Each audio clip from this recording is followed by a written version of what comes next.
Chernobyl, Echoes in the Dust. Intro, a haunting invitation. Imagine a place where silence is not peaceful, but heavy. A suffocating quiet that has swallowed the echoes of laughter, of children playing, of life itself.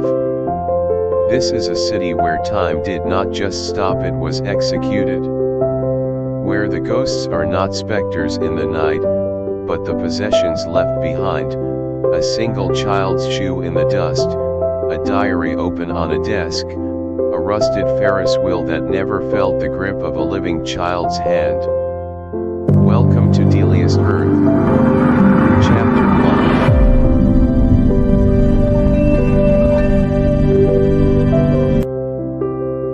1. The Moment of Rupture. April 26, 1986. 1:23 a.m.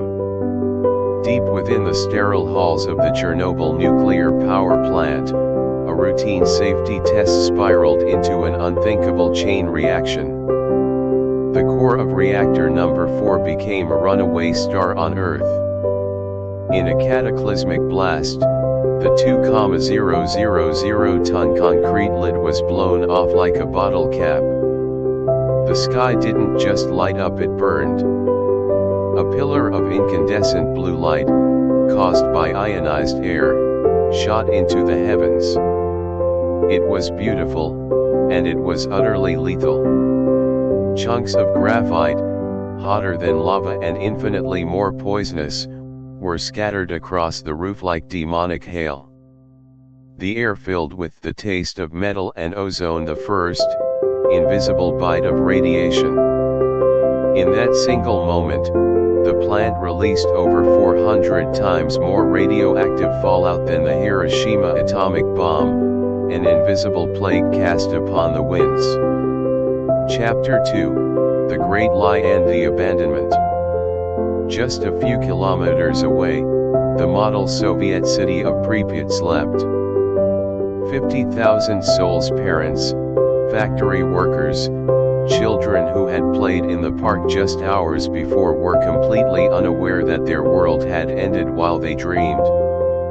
For 36 hours, a veil of silence descended. Children played in the radioactive dust falling like snow. As they did, their thyroid glands began to crystallize with radioactive iodine. It was a death sentence, delivered quietly. When the evacuation finally came, the announcement was calm, a masterpiece of deception: bring your documents, some essentials, and food for a few days. The evacuation is temporary. They believed they were coming back. The line of 1,200 buses stretched to the horizon. From the sky, it must have looked like a colony of ants fleeing a poisoned hill. They left behind meals on tables, family photographs on walls, and the entire landscape of their lives. They never returned. Chapter 3, The Invisible Fire. Radiation is a perfect killer. You cannot see it, you cannot smell it, but it passes through you, rewriting the very code of your existence. The first responders, the firefighters, arrived without protective gear. They called the burning graphite and debris the glow. They picked up radioactive rocks with their bare hands. They began to vomit, their skin turning a painful, blistering purple, a condition the doctors called nuclear 10. Their chromosomes shattered, their bodies consumed from within.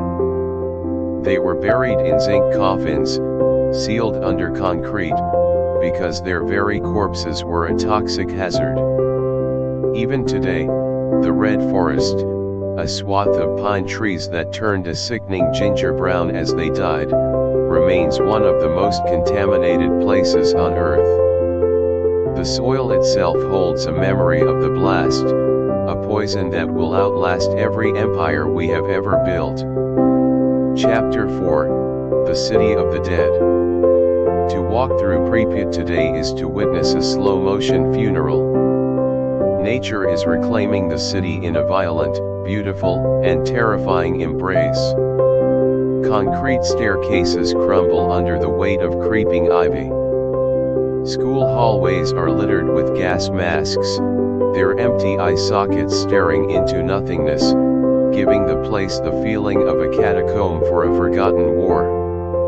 In the kindergarten, a doll rests in a crib, its face bleached away by decades of sun, its fabric body cradling dust.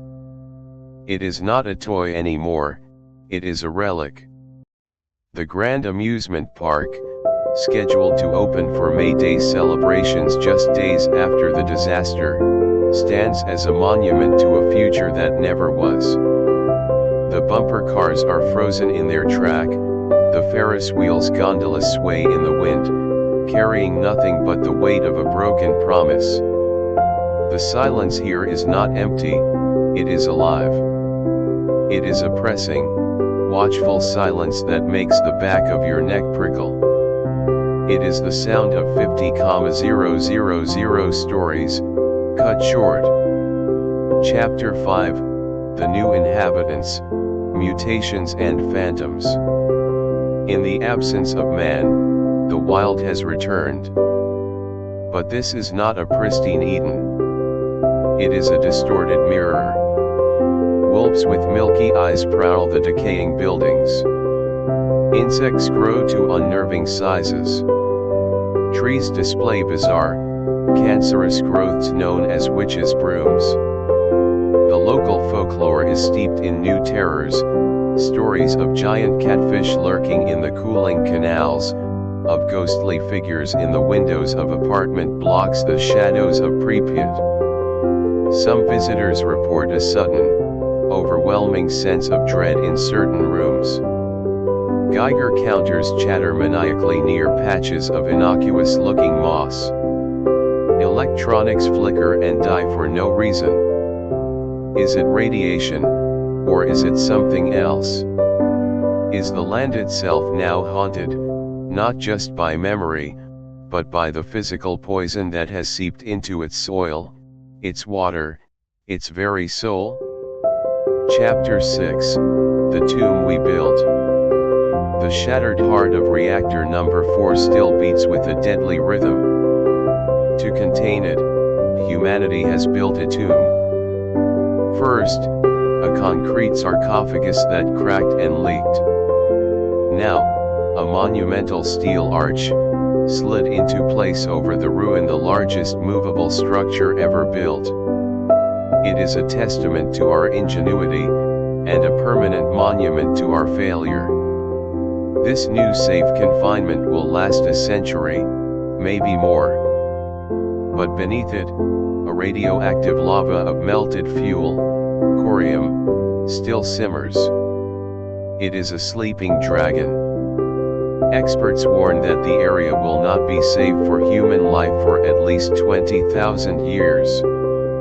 How do we warn future civilizations, millennia from now, of the poison we have buried here? Pripyat is a ghost city today, and it will remain one long after our languages, our nations, and our very names are dust. A permanent scar. Chernobyl is more than a lesson in nuclear physics. It is a stark, terrifying lesson in human fallibility. It is a mausoleum of mundane moments, frozen in time. A city where the pages of a school book are still turned by the wind, where a single, tiny shoe in the rubble speaks of a panic long past, but a loss that is eternal. It is a place that shows us the terrifying, lingering power of a single mistake. A place of haunting, tragic beauty, where life was interrupted, and where death lingers in every particle of dust, in every creak of a rusting swing, in the oppressive, watchful silence. This is Chernobyl. Listen closely. Can you hear the echoes?